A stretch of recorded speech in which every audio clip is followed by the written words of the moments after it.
Hello everyone, नमस्ते and welcome back to the channel my home hacks.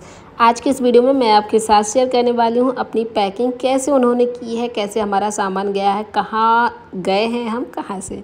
तो आज की वीडियो में सारी डिटेल आपको मिलेगी। तो चलिए वीडियो को शुरू करते हैं। तो सबसे पहले तो मैंने पैकिंग करने के पहले स्टार्ट किए थे अपनी जितने भी चीज़ें हैं जो मुझे ओपन करवानी थी उनको करवा लिया है। यानी इलेक्ट्रिसिटी वाले भैया को बुलाया था, तो एसी, कूलर, टीवी जितनी भी चीज़ें हैं वो मैंने ओपन करवा ली थी कम से कम पैकेजर्स के आने के 1 घंटे पहले, ताकि वो आएँ और हमारा सारा सामान पैक कर सकें।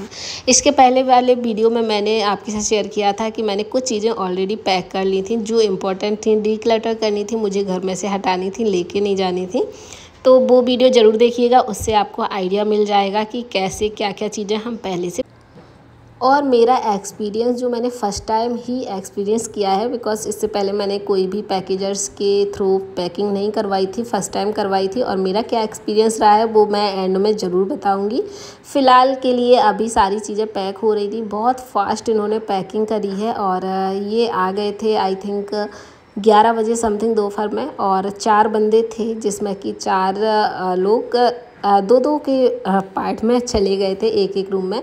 बट उनसे मैंने बोला, सबसे पहले वो किचन उठाने वाले थे, बट मैंने बोला किचन मैं सबसे एंड में करवाऊंगी और आप पहले ये बड़ा बड़ा सा सामान कर लीजिए। तो उन्होंने बेड खाली किया, वार्डरोब खाली की और उन सब चीज़ों को पैक करा। बहुत अच्छे से इन्होंने अभी तक तो पैकिंग करी है, जैसे मैं देख रही हूँ, आपको भी दिखा रही हूँ सारी चीज़ें।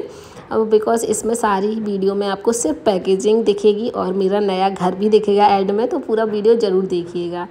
सो मैं यहाँ से वहाँ और वहाँ से यहाँ देखती जा रही थी, क्योंकि बंदे 4 थे और हम अकेले थे, तो दोनों जगह मुझे देखना ही पड़ रहा था। वरना कुछ चीज़ें ऐसी होती हैं ना कि पता नहीं लगती हैं कि कहाँ पर रखी हैं, उन्होंने कैसे रख दी हैं। तो मैं अपने अकॉर्डिंग ही उनको बताती जा रही थी कि किसके साथ क्या चीज़ें रखनी है, क्योंकि कार्डबोर्ड्स बड़े होते हैं, तो ऐसा नहीं है कि एक कार्डबोर्ड में सिर्फ एक ही तरह का सामान रखें, वो मिक्स कर देते हैं। सो मैं यहाँ पर लेवल भी करती जा रही हूँ, मार्कर लेके मैं खुद से लिख रही थी, क्योंकि मुझे पता है ना कि मुझे कहाँ क्या कैसे रखवाना है। तो अलमीरा वगैरह इन्होंने खाली नहीं करी थी और उसी मतलब सामान के साथ ही पैक कर दी थी। और जो बेड बॉक्स है ना, उसमें भी काफ़ी सारा सामान पड़ा रहा था और उन्होंने ऐसे ही पैक कर दिया था। बट पैकिंग अच्छे से करी थी कि उसमें सामान भी है ना, तो वो कह रहे थे कोई प्रॉब्लम नहीं होगी।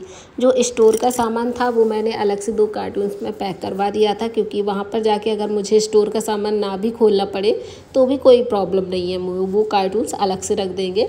और जो मिरर वगैरह थे उनको भी बहुत सेफली इन्होंने पैक कर दिया है। और उसके बाद मैं यहाँ पर आ गई थी किचन में, क्योंकि दोनों कमरों में बहुत कम टाइम लगा था, क्योंकि वार्डरोब और एक्स्ट्रा जो भी थोड़े बहुत सामान थे वो पैक करने थे। और जो दूसरे रूम में था उसमें अलमारी और बेड बॉक्स ही पैक करना था, तो वो हो गए थे। तो मैंने 2 बंदों को किचन में बुला लिया था और एक एक करके ये सारी चीज़ें वो पैक करते जा रहे थे। जैसे कि बर्तन वगैरह थे उनको मैंने एक ही साथ रखवा दिया था। हाँ, बट इस बार मैंने एक गलती करी थी, जो मैं एक साथ कुछ चीज़ें मुझे पैक करवानी थी कि मैं जाके एक ही डिब्बे को खोलूँ और सारी चीज़ें जो खाने बनाने की यूज़ कर सकूँ, वो मैंने पहले से नहीं करी थी। तो थोड़ा सा यहाँ पर 2-3 डिब्बे मुझे एक साथ खोलने पड़ गए थे जाके। बट कोई ना, ठीक है, कुछ चीज़ें होती हैं ना, अगर साथ में बंदे आ जाते हैं तो फिर अपने अकॉर्डिंग नहीं करवा पाते हैं। कुछ चीज़ें अगर पहले से कर लें तो ज़्यादा अच्छा होता है। तो सारे ही बर्तन उन्होंने एक कार्डबोर्ड में भर दिए थे, जो स्टील के थे, क्योंकि उसमें टूटने फूटने का तो डर नहीं था, तो उन्होंने एक साथ ही कर दिए थे। अब मुझे एक साथ ही मिल जाएंगे। एक बंदा था जो सारे मेरे डिब्बे वगैरह रख रहे थे। और इनके जो लेवल्स होते हैं, मतलब जो पैकेजिंग होती है, वो काफ़ी उन्होंने अच्छे से करी थी। जो मेरी वॉशिंग मशीन है उसको भी मैंने पैक करवा दिया। यहाँ पर बस एक चीज़ मैंने ध्यान दी, जो जैसे होता है ना अपर पार्ट और लोअर पार्ट या फ्रंट लोड जो है, उस पर मैंने मेंशन कर दिया था कि ये ऊपर का हिस्सा है, ये नीचे का हिस्सा है, ताकि उल्टा पुल्टा ना उठाएं वो लोग और कोई चीज़ ख़राब ना हो। और साथ ही साथ किचन का सामान पैक हो रहा है, तो सारे डिब्बे वगैरह एक साथ इन्होंने पैक कर दिए हैं। और जो भी खुलने वाले डिब्बे होते ना, उन्होंने इन पर टेप लगा दिया था ताकि ये खुले ना और सारी चीज़ें यहाँ मिक्स ना हो। और सच में ये मिक्स बिल्कुल भी नहीं हुई थी, जाके मैंने खोल के देखा था। उसके बाद जो भी कांच वगैरह की बोतल्स थी ना, और ये अचार की बर्नियाँ होती हैं, डिब्बे होते हैं, जो खुलने का डर रहता है, वो बहुत अच्छे से इन्होंने फिक्स कर दिया था। अच्छा, ये सारी चीज़ें मैं ये वीडियो इसलिए शेयर कर रही हूँ, बहुत सारे लोग रेंट पे रहते हैं और पैकेजर्स को बुलाते हैं, तो कुछ आइडिया नहीं होता है। तो वो लोग ढूंढते ना ऐसी वीडियो कि कैसे करवाएं, क्योंकि मैंने भी काफ़ी सर्च किया था इस तरह की वीडियो के बारे में। मुझे कोई डिटेल वीडियो मिल जाए कि मैं पता कर सकूं कैसे वो लोग पैकिंग करते हैं, क्या क्या कैसे करना है। तो इसीलिए मैंने फिर ये टॉपिक सोचा कि चलिए मैं ही शेयर करती हूँ सबके साथ, काफ़ी लोगों को ये आइडिया मिल जाएगा। जो भी मेरा क्रॉकरी का सामान था वो सबसे एंड में मैंने करवाया था, ताकि चीज़ें बहुत अच्छे से जा सके, कोई भी तोड़ फोड़ ना हो सके। हर चीज़ का मुझे ही काफ़ी ध्यान देना पड़ा था, थोड़ा बहुत उनसे बोलना भी पड़ा था। तो जो बबल रैप लाते हैं और कुछ वो कार्डबोर्ड्स टाइप के लाते हैं, सभी में ये अच्छे से पैक करके जाते हैं। क्लिंग रैप और ये सारी चीज़ अपने साथ ही लाते हैं। बस हम लोगों को कुछ नहीं करना है, देखना है। तो जितनी भी मेरी ग्लास की बोतल है उनको भी इन्होंने पहले बबल रैप में किया, फिर टेप लगाया, उसके बाद क्लिंग पेपर लगाया, मतलब बहुत अच्छे से पैकिंग करी थी।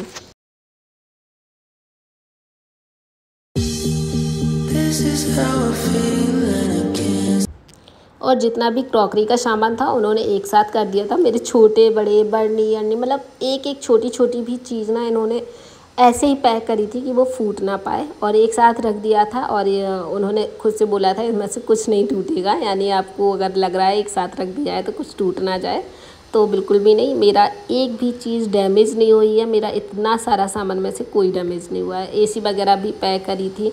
उसके बाद मेरे सारे प्लांट्स थे, तो मैंने थोड़ा बड़ा ट्रक मंगाया था 22 इंचज़ का, ताकि मेरे प्लांट्स भी जा सकें, बहुत सारे थे। तो ये सारे मेरे चले गए थे। इनकी मैं कंडीशन बाद में बताऊंगी, एंड में आपको दिखा दूंगी क्या हुआ क्या नहीं हुआ, इसमें क्या गलती करनी है क्या नहीं करनी है, वो भी आप ज़रूर देखिएगा, बहुत आइडिया मिलेगा आपको। तो यहाँ पर सारी ही चीज़ें पैक हो गई हैं, मतलब उन्हें कम से कम 2 से 3 घंटे लगे थे, और पूरा घर उन्होंने पैक कर दिया था। ये हमारा नहीं है तो ये नहीं जाएगा।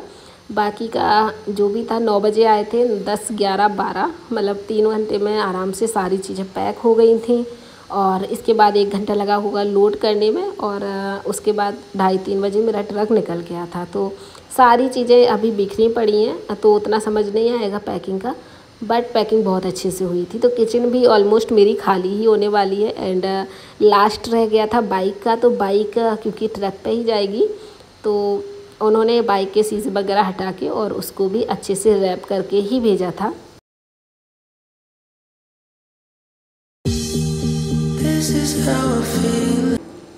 सो बस मेरा सामान लोड हो गया है, और अब ट्रक भी चला जाएगा, ये घर खाली हो जाएगा। और लोडिंग, इन लोगों ने लोडिंग भी बहुत अच्छे से करी थी। मेरे जितने भी प्लांट्स थे उन सबको इन्होंने रख दिया था। मतलब मेरा इन्होंने एक भी सामान घर में नहीं छोड़ा था। जो मैंने छोड़ने के लिए भी रखी थी ना, कुछ चीज़ें एक्स्ट्रा होती हैं, मुझे नहीं ले जानी थी, तो मैंने लास्ट मोमेंट पे इनको नहीं देख पाया, तो उन्होंने छोटी छोटी सी चीज़ें भी मेरी पैक करके सारी मेरे साथ ले गए, जो मुझे नहीं भी ले जानी थी। तो ऐसा है ना, उनको तो सिर्फ घर खाली करने से मतलब है, जो जो घर में पड़ा है उनको रखना ही रखना है। तो ट्रक तो गया भाई, और हमारा घर खाली हो गया है।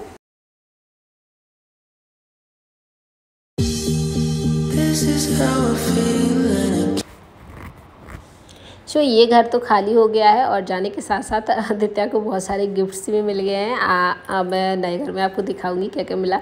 तो ये बड़ा सा घर था, अब काफ़ी बड़ा लग रहा है एक्चुअली खाली करने के बाद, बट इस घर को तो मिस करने वाले ही हैं। पूरा घर खाली हो गया है, बिल्कुल खाली खाली सा लग रहा है। और देखिए मेरा ट्राईपॉड छूट गया है, जो मैं अपनी मोबाइल रखी थी, अब इसको मैं बैग में रख के ले जाऊंगी। किचन तो बहुत अच्छा था, मतलब बिल्कुल खाली लग रहा है, अच्छा नहीं लग रहा है अभी फ़िलहाल मुझे ये घर को छोड़ते हुए। रियली मैं ये भूल जाती, और ना मैं इस घर को ज़रूर मिस करूँगी। आपको तो पता है, किचन सबसे ज़्यादा तो मैं किचन को मिस करने वाली हूँ। किचन मुझे सच में अच्छी लगती थी। चलो, तो मेरा बैग रेडी है, बस हमारा बैग ही बचा हुआ है, और तो सब गया। अभी रात हो गई, रात में 10 बजे आई, 10 बजे ट्रेन है, तो उसी के साथ जाएंगे। और चलो अब मिलते हैं आपको नए घर में नए चीज़ों के साथ। चलिए फिर, बाय बाय। तो बस अब मेरा पुराना सफ़र ख़त्म होता है, यानी कि पंजाब से मेरा अलविदा हो गया है। अब पंजाब पता नहीं कब आएंगे भी या नहीं, क्योंकि इतने दूर से जाएंगे तो फिर वापस थोड़ा सा मुश्किल है वहाँ पर आना। सो यहाँ की हर चीज़ को मैं मिस करने वाली हूँ। और अब गई हूँ मैं अपने शहर यूपी झांसी, वीरांगना लक्ष्मीबाई झांसी ये मेरा शहर है और यहीं पर मेरा ट्रांसफ़र हो गया है मेरे हस्बैंड का। तो बस अब मैं अपने होम टाउन ही आ गई हूँ फ़िलहाल। तो घर से ज़्यादा दूरी पर नहीं रहूँगी, वही 60-70 किलोमीटर दूरी पर रहने वाली हूँ। तो यहाँ पर मुझे मिला है ये घर, जो काफ़ी अच्छा है। और इसमें थोड़ी सी कमी है, जो है अलमीरा वगैरह की, वार्डरोब वगैरह की, वो नहीं है, तो मुझे लेनी पड़ेंगी। फ़िलहाल घर काफ़ी अच्छा है, स्पेसियस भी है और मेरे मन का मिल गया है जैसा मुझे चाहिए था, काफ़ी सर्च करने के बाद, बिकॉज रेंट से लेना था अभी। तो ये वाला घर मुझे मिला है और इसके ऑर्गेनाइजेशन, डेकोरेशन, बहुत सारी चीज़ अब आपके साथ मैं शेयर करूँगी और बहुत एक्साइटेड भी हूँ आपके साथ शेयर करने के लिए। काफ़ी अच्छा है। फ़िलहाल अभी खाली घर में दिखा रही हूँ और नीचे मेरा ट्रक भी आ गया है मेरे आने के 3-4 घंटे बाद। मैंने कहीं पर स्टे किया था, उसके बाद यहाँ की सफाई वगैरह भी उन्होंने करवा दी थी और ट्रक आ गया था, तो वो भी अनलोड हो रहा है सारे सामान यहाँ, क्योंकि जो वहाँ पर बंदे थे वो यहाँ पर नहीं थे, जो यहाँ के बंदे थे वो यहाँ पर आ गए थे। यहाँ के भी बंदों ने बहुत अच्छे से हमारी जो चीज़ें थी वो उतार दी हैं, सारा ट्रक खाली कर दिया है। और पैकिंग की बात करें तो बहुत अच्छे से मेरी पैकिंग हुई थी। जो अनपैकिंग हुआ है, एक भी सामान मेरा डैमेज नहीं था। मुझे टेंशन थी कुछ डैमेज ना हो जाए, बहुत लंबा सफ़र था, 1000 किलोमीटर का सफ़र था, तो मुझे टेंशन थी कि ख़राब ना हो जाए, बट मेरा कुछ भी सामान ख़राब नहीं हुआ है। बस प्लांट्स थोड़े से डैमेज हुए हैं, जो सीमेंट के प्लांटर्स थे उनको तो बिल्कुल भी आप अपने घर पर नहीं रखिए अगर आप रेंट से हैं तो, क्योंकि 2-3 प्लांटर्स मेरे पास सीमेंट के थे जो फूट गए थे, उनकी वजह से कुछ प्लांट्स मेरे डैमेज हो गए हैं फ़िलहाल। और बाकी के तो सही हैं, बट 2-3 दिन पानी नहीं पड़ा उसमें, तो थोड़ा सा मुरझा गए थे। बस इसी बात का ध्यान देना है, अगर प्लांट्स हैं आपके पास तो आप सीमेंट के मत रखिए, या रखे हैं तो उनको मत ले जाइए, उनके साथ अदर्स प्लांट्स भी डैमेज हो जाएंगी। ज़्यादा तो नुकसान नहीं हुआ है, बट थोड़े बहुत तो हो ही जाते हैं लंबे सफ़र में। तो मेरा एक्सपीरियंस काफ़ी अच्छा रहा गति एक्सप्रेस वालों के साथ। मैंने जो मूवर्स बुक किए थे वो गति एक्सप्रेस वाले थे। मेरा एक्सपीरियंस काफ़ी अच्छा रहा है। आई थिंक आज का वीडियो आपको पसंद आया होगा, आई होप आया है। तो चैनल को सब्सक्राइब किए बिना मत जाइए और इस नए घर को क्योंकि मैं ऑर्गेनाइज़ करने वाली हूँ, डेकोर करने वाली हूँ, तो आपके साथ शेयर करने के लिए काफ़ी एक्साइटेड हूँ। तो आप लोग भी जल्दी जल्दी से जुड़ जाइए, शेयर कर दीजिए। चलिए फिर मिलते हैं आपको एक नए और इंटरेस्टिंग वीडियो के साथ। तब तक के लिए दोस्तों आप लोग अपना ख्याल रखिएगा। Bye bye, tata and take care. This is how I feel and I can't stop. Opposites attract, I need you now.